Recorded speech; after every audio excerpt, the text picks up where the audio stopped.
大家好，欢迎来到一点一滴小厨房。今天来做一道非常简单的补肾养发的小点心——黑芝麻糕。食材和做法都非常的简单，配方在视频最后。我用的现成的黑芝麻粉，有破壁机的可以用黑芝麻自己磨。所有的粉类混合。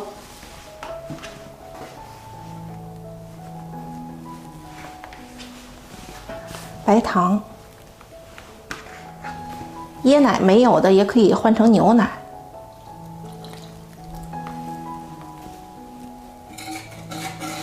模具里面可以刷一层油或者铺油纸都可以，都不需要过筛。盖上锡纸，防止水滴进来。水开计时，蒸25分钟。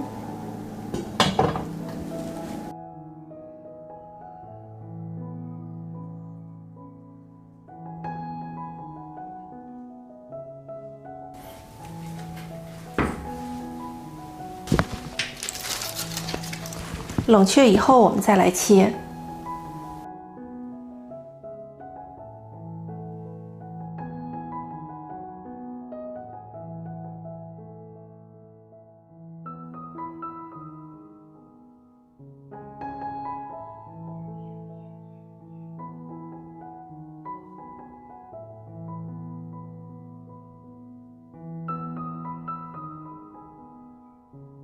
香甜软糯有营养，喜欢的不要错过啦！感谢大家收看，我们下期再见。